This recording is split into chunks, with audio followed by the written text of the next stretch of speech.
My wife and I have long dreamed of this trip to Spain. Just the two of us, away from the hustle and bustle of city life. We need a much-needed vacation, a break from routine work. Call it what you want, but the most important thing was to get away from it all. Pyramids, guided tours, relaxing by the pool, and endless cocktails. For the first few days, I really felt like I was in paradise. That was until I connected to the Wi-Fi at the hotel, of course. Once WhatsApp lit up with notifications and my avatar was highlighted in green, I knew I was in trouble. The boss wasted no time sending me remote work tasks one after another. It didn't take long before my wife started getting annoyed. I couldn't help it. She knew how important my job was, so I sent her off to the beach alone, hoping to keep the peace. Over time, she stopped complaining.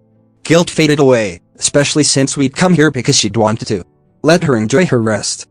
The 2 weeks flew by, and honestly, it was thanks to my constant work that we didn't blow our budget. So, when we headed back home, we were both smiling. I kept my finances intact, and my wife had gotten the break she needed. But here's the rub. We had identical suitcases with wedding gifts, and we often confused them. This time, without thinking, I took the wrong one when we got home and started unpacking. When I casually lifted the lid, the folded dress shifted and a purple piece of paper with an Arabic name, phone number, and hotel address popped out. My heart skipped a beat and then started pounding wildly in my chest. My wife was in the shower. I sat on the edge of the bed, my thoughts racing, swirling like bees in my head. How should I confront her? How could I get to the truth without letting on too much? I was trying to figure out the best way to expose her, to hurt her like she deserved. Then Nara came out of the bathroom wrapped in a towel, humming an Eastern melody. "What's got you into Eastern vibes?" I asked, my voice tight. "I don't know," she smiled, brushing past me, her skin glowing with a tan we both worked on. "What's this?" she asked, noticing the piece of paper in my hand. She froze for a second, but quickly recovered.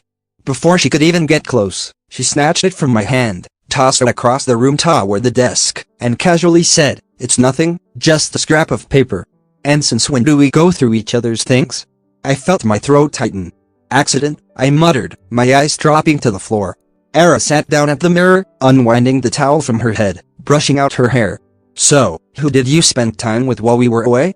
I asked, pointing toward the desk. She turned sharply, locking eyes with me. "I met someone, but nothing happened," she replied, her voice steady, though I could see the subtle shift in her demeanor as she spoke. She moved off the stool, dropping to her knees in front of me, tears welling up in her eyes. That evening, Ara packed up her things and left, saying she needed to be alone to think. Of course, she didn't call a taxi to her mother's house, and they didn't contact her either.